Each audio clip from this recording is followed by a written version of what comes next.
ओम नमः शिवाय। मुख्य शीर्षक शुरू करने से पहले जो कि हमारा भगवान शिव के विग्रह के बारे में है, उससे पहले आज इस पवित्र दिवस पर एक बार हम लोग ओम नमः शिवाय का जाप करेंगे, जैसे सब लोग हम लोगों ने पहले भी किया था। ओम नमः शिवाय का जाप शुरू किया जाए। हो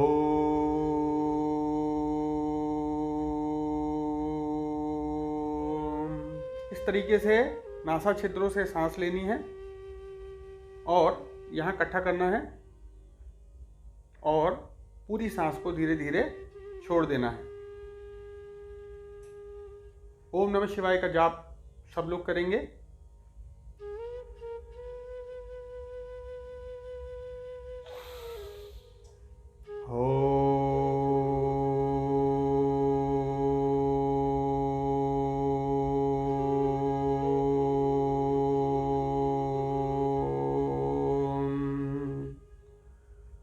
नमः शिवाय।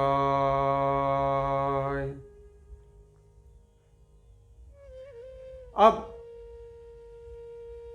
हम लोग भगवान शिव के विग्रह के बारे में वार्ता करेंगे, चिंतन करेंगे।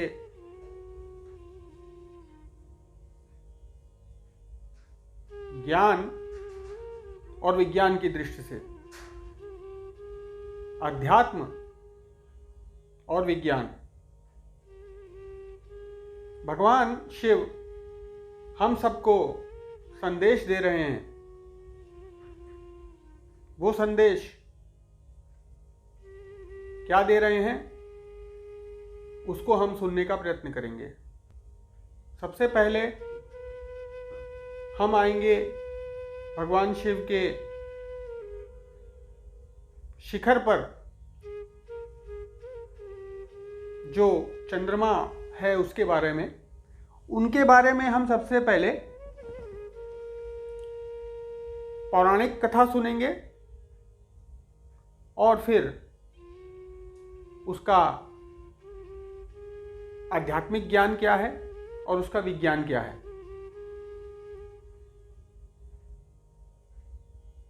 दक्ष प्रजापति के 27 कन्याओं का विवाह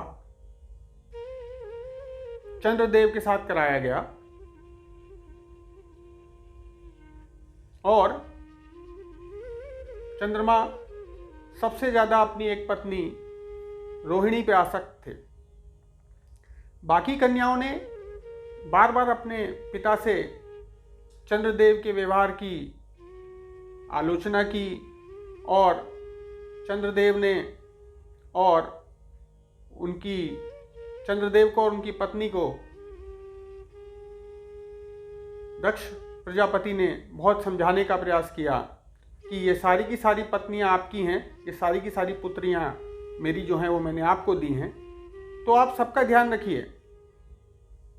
पर दक्ष प्रजापति के समझाने पर भी चंद्रमा को समझ में नहीं आया। अंततः दक्ष महाराज ने चंद्रदेव को क्षय रोग होने का श्राप दिया और चंद्रमा उस रोग से ग्रसित हो गए। जब चंद्रमा को रोग हो गया तो पूरी सृष्टि में हाहाकार मच गया, क्योंकि जो चंद्रमा की शीतलता, चंद्रमा की सुधा, चंद्रमा को सुधाकर भी बोलते हैं, सुधा का मतलब अमृत, नेक्टर, तो वो मिलना पूरी सृष्टि को बंद हो गया। सारे देवता परेशान होकर ब्रह्मा भगवान के पास गए। ब्रह्मा जी ने कहा, आप लोग भगवान मृत्युंजय की आराधना चंद्रदेव से कराओ प्रभास क्षेत्र में। चंद्रदेव ने प्रभास क्षेत्र में भगवान महामृत्युंजय की आराधना करी। भगवान प्रसन्न हुए और भगवान ने उनको कहा कि मैं तुम्हें इस श्राप से मुक्त भी कर दूंगा और श्राप का प्रभाव भी चलेगा। आप देखते हैं कि चंद्रमा की एक एक कला कृष्ण पक्ष में घटती चली जाती है, फिर वो पूरी ग्रसित हो जाते हैं, फिर शुक्ल पक्ष में एक एक कला बढ़ती चली जाती है। ये कॉन्सेप्ट है पूर्णिमा अमावस्या का। चंद्रदेव बहुत प्रसन्न हुए और उन्होंने भगवान से कहा कि आप मुझे अपने चरणों में स्थान दें। पर भगवान ने कहा, मैं कभी कभी उग्र हो जाता हूं, रुद्र मेरा ही अंश है और तुम्हारा काम है शीतलता देना, अतः मैं तुम्हें अपने मस्तक पे धारण करता हूं। भगवान खुद चंद्रशेखर कहलाए और चंद्रमा का नाम एक सोम भी है, तो सोमनाथ नाम से प्रभास क्षेत्र में गुजरात में एक ज्योतिर्लिंग भी आविर्भाव हुआ। यह तो पौराणिक कथा है चंद्रमा की। अब हम चंद्रमा के विज्ञान पे जाते हैं, आध्यात्मिक ज्ञान पे जाते हैं। चंद्रमा, ज्योतिष ज्ञान में अगर आप जाओगे तो चंद्रमा मिलेगा मन का कारक है। अब विज्ञान में जाते हैं, क्यों मन का कारक है, चंद्रमा से मन पे क्या प्रभाव पड़ता है। चंद्रमा, अगर आप विज्ञान में जाएंगे तो चंद्रमा से ही हाई टाइड लो टाइड आता है समुद्र में। ज्वार और भाटा चंद्रमा से आता है। अतः इस विज्ञान को समझने की जरूरत है। हमारी बॉडी में, हमारे शरीर में 75% पानी है, इसीलिए इसमें चंद्रमा का प्रभाव पड़ता है। हमारा जो मन है वो एक सरोवर में है, इसको मन सरोवर भी बोलते हैं, मान सरोवर भी बोलते हैं। और मनुष्य होने के कारण हम में मन प्रधान है, क्योंकि मनुष्य नाम ही मन से पड़ा है, मानव नाम ही मन से पड़ा है। तो इस मन को चंद्रमा प्रभावित करता है। हमारे मूड्स के लिफ्ट्स, स्विंग्स चंद्रमा से निर्धारित होते हैं। भगवान हमें यह संदेश देते हैं कि चंद्रमा जैसी शीतलता अपने मस्तक पे धारण करें। चंद्रमा जैसी शीतलता अपने मस्तक पे धारण करें। यह भगवान का संदेश है, भगवान के विग्रह का संदेश है हम सबके लिए। अब हम दूसरा पक्ष लेते हैं भगवान के विग्रह का, गंगा माता। पहले इसकी पौराणिक कथा और फिर इसका अध्यात्म और विज्ञान। राजा सगर ने अश्वमेध यज्ञ का आयोजन किया। अश्वमेध यज्ञ में घोड़ा छोड़ा जाता है और जो घोड़ा रोकता है उससे रोकने वाले की और छोड़ने वाले की लड़ाई होती है। वो घोड़ा इंद्रदेव ने पकड़ लिया और कपिल मुनि के आश्रम में बांध दिया। राजा सगर के 60,000 पुत्र घोड़े का पीछा करते हुए कपिल मुनि के आश्रम में आ गए और जब उन्होंने देखा कि घोड़ा बंधा हुआ है और मुनि तपस्या कर रहे हैं तो उन्होंने मुनि को उल्टा सीधा कहना शुरू कर दिया। कपिल मुनि तपस्या कर रहे थे, समाधि में थे।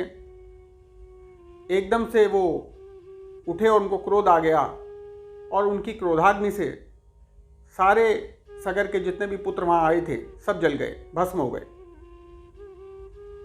उनका तर्पण तक नहीं हुआ, उनका पिंडदान भी नहीं हुआ।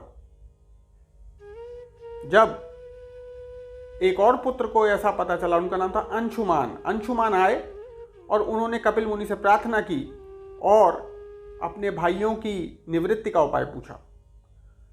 कपिल मुनि ने कहा सिर्फ एक ही साधन है, वो है कि गंगा यदि बैकुंठ से धरती पे आ जाए तो ये सारे के सारे मुक्त हो सकते हैं।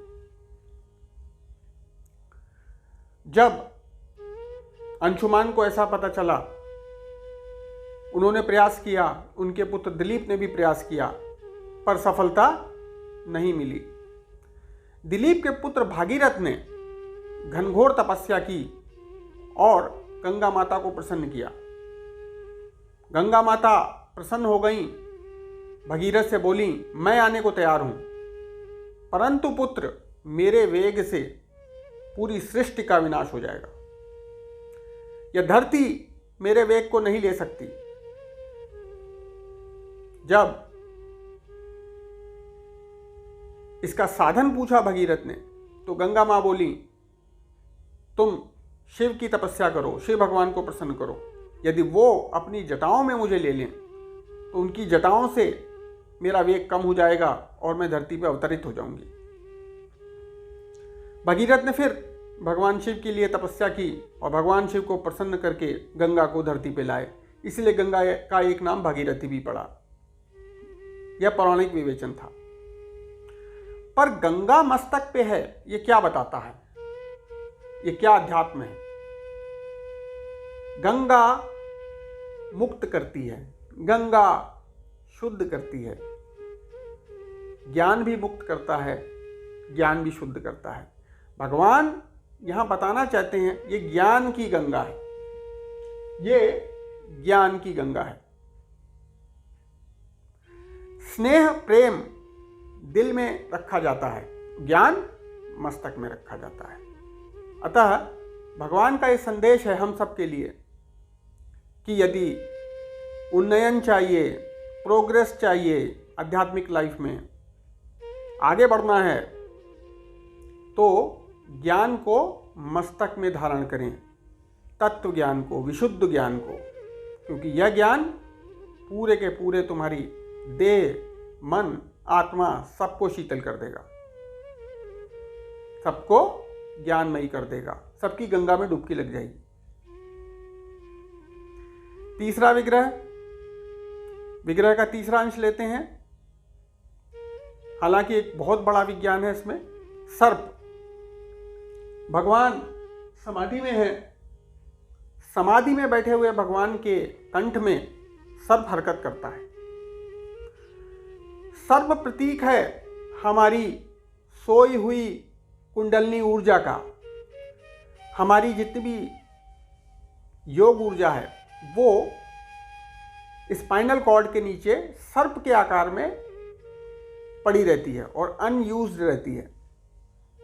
वैसे ही हमारे साथ चली जाती है। जब हम साधना में, ध्यान में और ज्ञान में आगे बढ़ते हैं, जब हम गंगा को धारण करते हैं और इस ज्ञान के साथ हम मस्तक में शीतलता भी रखते हैं, अभिमान नहीं लाते, चंद्रमा को धारण करते हैं, तो ये हरकत में आती है। और ये जब हम समाधि में जाते हैं तो हमारी समाधि में ये हरकत करती है।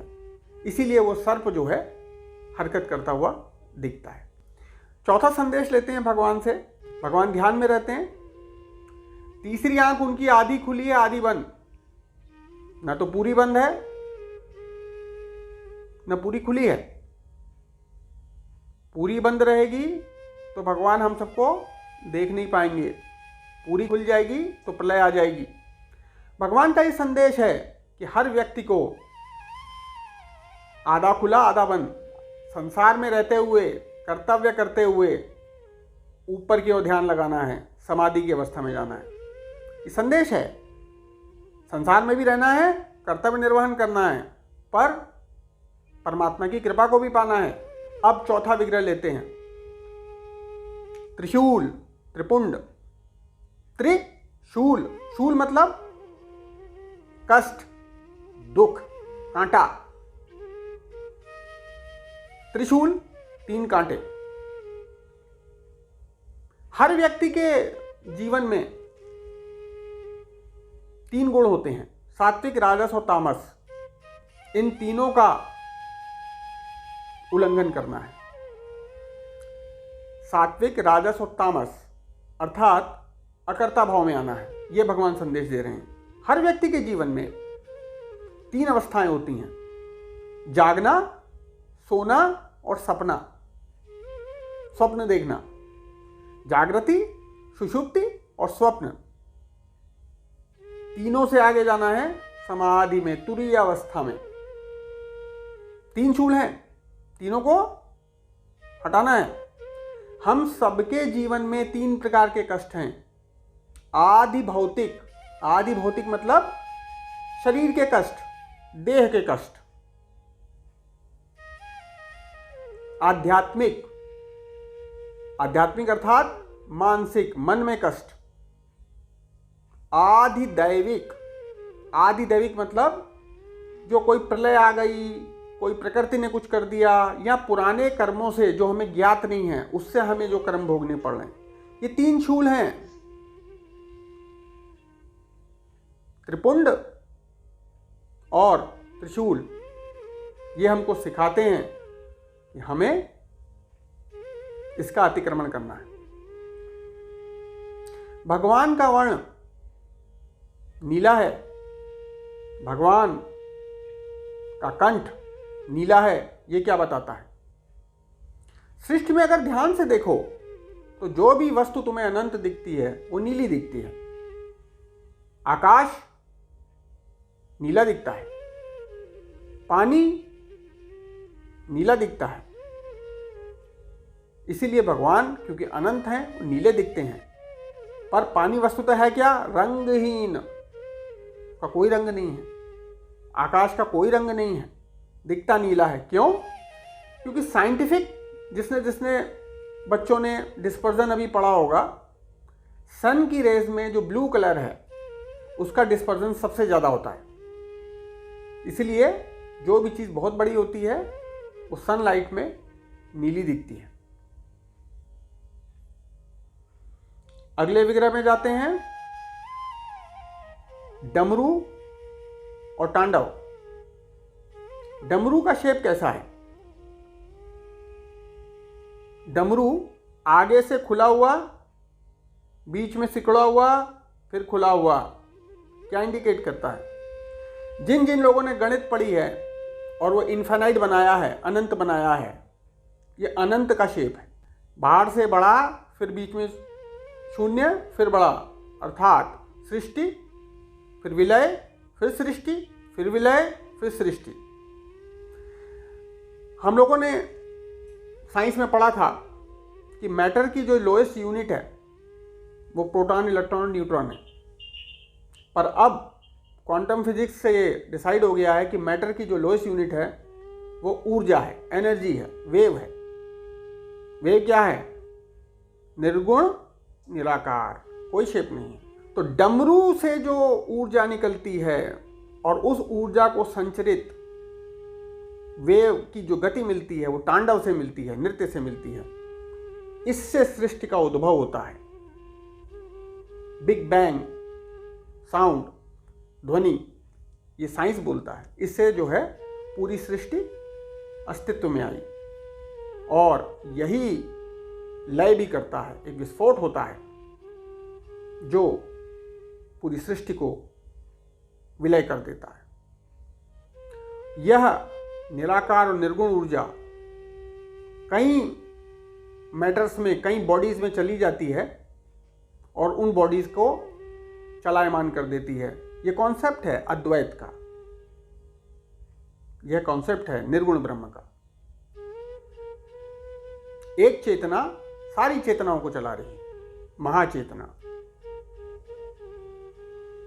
अगली विवेचन लेते हैं। भगवान व्याघ्र चर्म, शेर की खाल, चीते की खाल को धारण करते हैं या उसके आसन पे बैठते हैं। ज़्यादा उपयुक्त है आसन पे बैठते हैं, जैसे हम देख रहे हैं। इसकी कथा अभी कुछ दिन पहले हमने सत्संग में ली थी। नरसिंह भगवान को जब बहुत क्रोध आ गया था और वो क्रोध हिरण्यकश्यप को मार के भी शांत नहीं हुआ, तो चारों तरफ प्रलय मच गई। जब प्रलय मच गई और नरसिंह भगवान किसी भी प्रकार से शांत नहीं हो रहे थे, तो देवताओं ने और ब्रह्मा जी ने शिव की उपासना की नरसिंह भगवान को शांत करने के लिए। नरसिंह भगवान को शांत करने के लिए भगवान ने एक विचित्र सा जीव बनाया जिसको शर्भावतार कहते हैं, शरभ अवतार। ये तीन चीज़ों का सम्मिलित रूप था। कहीं कहीं लिखा हुआ आता है कि इसमें कुछ पोर्शन आदमी का था, कुछ शेर का था और कुछ एक बहुत बड़े पक्षी का था जिसको शरभ कहते हैं। वो पक्षी बहुत शक्तिशाली होता है, बहुत पावरफुल होता है। और कहीं कहीं आता है कि वो पक्षी के स्थान पे एक हिरण है का पोर्शन है। इस विचित्र अवतार के 8 पैर थे। शर्व अवतार। यह पहले भगवान की इसने स्तुति की, नरसिंह भगवान की, पर नरसिंह भगवान उससे शांत नहीं हुए, तो अंततः उन्होंने उसको पूंछ में बांध लिया और पूरे यूनिवर्स का चक्कर लगाने लगे। नरसिंह भगवान को ज्ञात हुआ कि उनसे कुछ अधिकता हो गई है, कि भगवान शिव को खुद उनको शांत करने के लिए आना पड़ा, तो उन्होंने उस नरसिंह देव को त्यागने के लिए विचार किया और भगवान शिव से प्रार्थना की कि वो उनको आसन के रूप में स्वीकार करें। नरसिंह भगवान की यह प्रार्थना भोलेनाथ ने स्वीकार कर ली, तो ये कोई शेर या कोई चीता नहीं है, ये नरसिंह भगवान है। अब विज्ञान, इसका विज्ञान क्या है? जब हम साधना में बैठते हैं तो धनायन ऋणायन बनते हैं, करंट चलती है, एनर्जीज मूव करती हैं, चार्ज पार्टिकल्स घूमते हैं।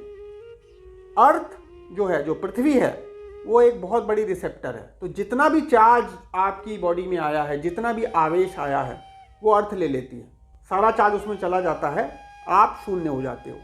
इसीलिए आपको एक आसन चाहिए साधना में बैठने के लिए। यह उस आसन का प्रतीक है। कैलाश, क्या है कैलाश? क्या महत्व है आध्यात्मिक? एक पहाड़। कैलाश का एक अर्थ है उल्लास, वो उल्लास जो ईश्वर के स्वागत में किया जाए। कैलाश का एक अर्थ है शमशान, वो शांति जो शमशान जैसी हो। दोनों में दिव्यता है, अतः कैलाश का जो मूल अर्थ हुआ दिव्यता। चाहे वो ईश्वर के स्वागत के लिए किया जाए, या भक्ति मार्गी, कीर्तन मार्गी, या शमशान की साधना, ध्यान मार्गी, ज्ञान मार्गी। कैलाश अर्थात समायोजन, आयोजन, या तो मौन का या शब्द का, क्योंकि शब्द की अनंत सीमा पे ही मौन शुरू होता है। कैलाश। लिंग, शिवलिंग। लिंग का क्या मतलब है? जब कोई छोटा बच्चा पैदा होता है तो उसको पहचानने के लिए कि वो बच्चा लड़का है कि लड़की, लिंग ही देखा जाता है और कोई आइडेंटिफिकेशन नहीं है। लिंग प्राणी की पहचान है, शिवलिंग ईश्वर की पहचान है। शिवलिंग ईश्वर की पहचान है। अब एक छोटा सा प्रयोग करो। कभी कहीं भी जो अचानक ऊर्जा निकले, वो ऊर्जा का विचरण देखो। जैसे कोई विस्फोट होता हो तो ऊर्जा कैसे चलती है, तुम देखोगे बेलनाकार आकार में, इधर भी वृत्त के शेप में, नीचे भी वृत्त के शेप में। चलो छोटा उदाहरण देता हूं, तालाब में कंकड़ मारो बड़ा सा, नीचे भी वृत्त घूमेंगे, ऊपर भी वृत्त बनेगा। कहीं भी ऊर्जा का उद्भव लिंग फॉर्म में ही होता है। ऊपर भी वृत्त, नीचे भी वृत्त, सारी दिशाओं में वृत्त।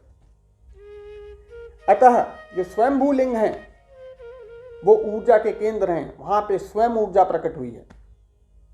आपकी सृष्टि का उद्भव विज्ञान कहता है बड़े विस्फोट से हुआ है, द बिग बैंग थ्योरी। ऊर्जा का उत्सर्जन का हमेशा फॉर्मेशन लिंग ही है, शिवलिंग ही है। अगर आप पुराण में जाओगे तो पुराण में मिलता है कि ब्रह्मा जी और विष्णु जी की जब आपस में विवाद हुआ तो उनको एक बहुत बड़ा लिंग मिला जिसका ना आदि था ना अंत। यह तो लिंग का विग्रह हुआ। आगे चलें, कुछ रह गया। मुंडमाल, इसमें भगवान ने धारण नहीं की हुई है। मुंडमाल। एक बार सती माता भोलेनाथ से पूछती हैं कि आप ये मुंडमाला पहनते हो, आप क्यों पहनते हो? तो पहले तो भगवान मुस्कुरा देते हैं, फिर सती माता के बार बार पूछने पर कहते हैं, हे सती, ये सारे के सारे मुंड तुम्हारे हैं, तुम्हारे 107 जन्म हो चुके हैं।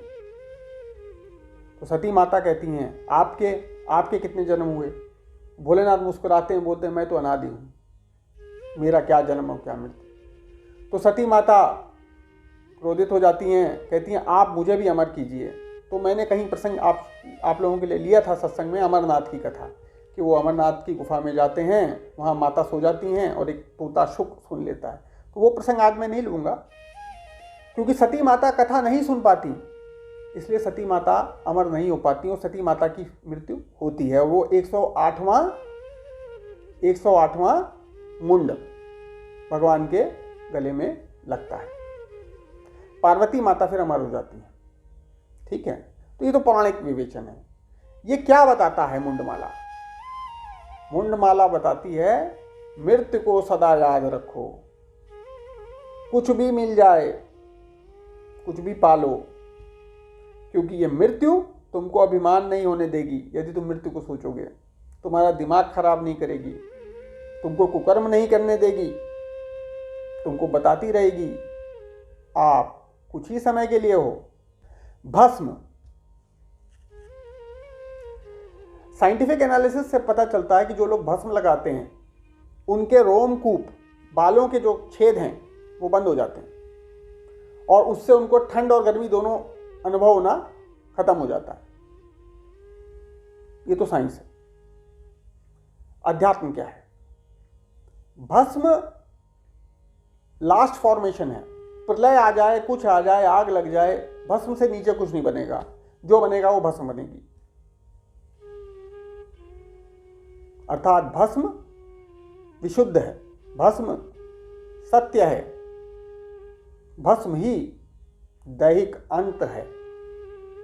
ये भस्म बताती है कि संसार निस्सार है। संसार जो बाहरी जो चीज़ें हैं उनमें कोई सार तत्व नहीं है। ठीक है, कुछ छूटा तो आप लोग बता सकते हो विग्रह में, रुद्राक्ष, शिव के आंसू, जब वो सती माता के लिए रोए थे तो उनके आंसुओं से रुद्राक्ष की उत्पत्ति हुई। अभी शिव के विग्रह, भगवान शिव के विग्रह को आप लोगों के लिए, आप लोगों के चिंतन के लिए मैं छोड़ता हूँ।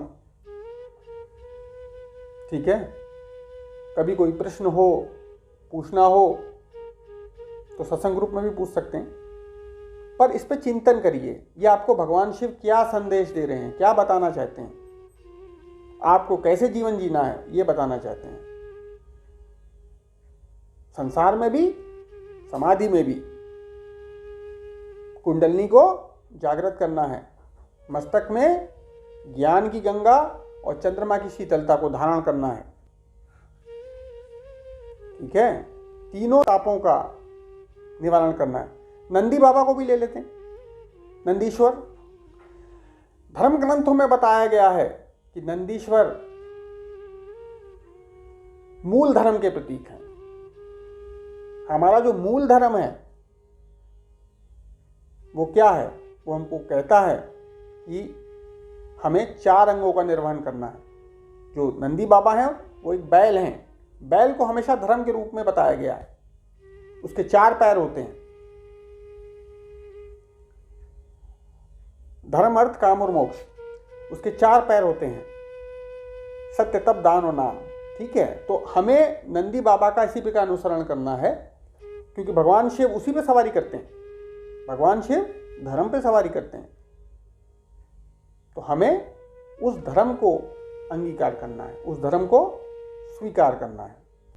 भगवान शिव पुराण में बोलते हैं कि इसकी विधि क्या है। यह प्रश्न चल रहा है सूत जी और शौनक जी के बीच में। सूत जी बताते हैं कि श्री शिव पुराण को श्रवण करने के लिए कोई स्पेसिफिक विधि नहीं है। जब भी चाहें, जहां भी चाहें सुन सकते हैं, किसी भी स्थान में सुन सकते हैं। पर फिर भी आपने पूछा है तो मैं बताता हूं। हो सके तो शिव पुराण का पाठ शुरू करवाने से पहले या श्रवण करने से पहले किसी योग्य शिव भक्त से मुहूर्त निकलवाएं और अपने जितने भी आपके शिव अनुरागी लोग हैं, शिव भगवान में स्नेह रखते हैं, शिव भगवान में श्रद्धा रखते हैं, उन सब लोगों को आमंत्रण भेजें और मंदिर में बना लें, बहुत अच्छा है। व्यवस्था घर पे भी कर सकते हैं। प्रीफरेबली कोई ऐसा स्ट्रॉन्ग नियम नहीं है, लेकिन अगर करना है तो केले के खंभों से मंडप सजाइए, हर द्वार पे आम के पत्तों की बंधनवार लगाइए, बड़ा आसन भोलेनाथ के लिए, श्री शिव पुराण के लिए बनाइए, एक आसन वक्ता के लिए बनाइए। वक्ता का स्थान ऐसा होना चाहिए कि वो सभी को देख सके और सब जो प्रश्न पूछे उनको जवाब दे सके। वक्ता शिव भक्त होना चाहिए, विद्वान होना चाहिए, वेद का ज्ञानी होना चाहिए। वक्ता और यजमान और सुनने वाले यदि हो सके तो शिव पुराण के पूरे पाठ तक उपवास रखें। यदि शारीरिक क्षमता नहीं है तो दिन का पाठ खत्म होने के बाद भोजन करें। शिव पुराण का पाठ यथासंभव सूर्योदय के आसपास शुरू कर देना चाहिए, नित्य कर्मों से निवृत्त होकर, और संयम के साथ, श्रद्धा के साथ सुनना चाहिए। काम, क्रोध, लोभ, मोह, अहंकार, ये सब 6 विकार जो हैं, इनसे उन दिनों तो कम से कम बहुत दूर रहना चाहिए। भोजन उन दिनों में साधारण करना चाहिए, गरिष्ठ नहीं करना चाहिए। शिव पुराण का पाठ 3:30 पहर तक होना चाहिए। एक दिन में 8 पहर होते हैं, 3:30 पहर मोटे तौर पे आप अंदाजा लगा लीजिए सूर्योदय से कितना समय बनेगा। और बीच में मध्याह्न में 2 घंटे का आवश्यक कर्मों से निवृत्त होने के लिए, शारीरिक कर्मों से गैप देते हैं। इस प्रकार करना चाहिए। और यजमान को चाहिए और जो सुनने वालों को चाहिए, वक्ता को चाहिए कि शुरू करने से पहले क्षौर कर्म करवा ले। क्षौर कर्म मतलब बाल कटवा ले, जो शेविंग करनी है शेविंग कर ले, जो भी नाखून काटने हैं, ये सब मध्य में नहीं होना चाहिए जब शिव पुराण पाठ चल रहा है। और यथासंभव जो लोग भी सुन रहे हैं और जो लोग भी कर रहे हैं, उनको उन दिनों पृथ्वी पे सोना चाहिए, पत्तल में खाना खाना चाहिए और भगवान शिव पे अपनी आस्था बढ़ाते रहना चाहिए। शिव पुराण के समापन पे उल्लास मनाना चाहिए, उत्सव मनाना चाहिए और दीनों को, विद्वानों को, ज्ञानियों को और ब्राह्मणों को भोजन कराना चाहिए। 11 ब्राह्मणों को मधुमिश्रित खीर खिला सकते हैं। हाँ, आरंभ में सबसे पहले एक जो सबसे इंपॉर्टेंट चीज मैं भूल गया, गणेश जी की पूजा अवश्य करनी चाहिए। गणेश जी विघ्नहर्ता हैं, तो आपके पाठ में कहीं कोई विघ्न ना आए, उसके लिए करनी चाहिए। ओम नमः शिवाय सब लोग ध्यान करेंगे, नासा छिद्रों से लेके ओम नमः शिवाय, ओम नमः शिवाय, ओम नमः शिवाय, ओम नमः शिवाय, ओम नमः शिवाय, ओम नमः शिवाय।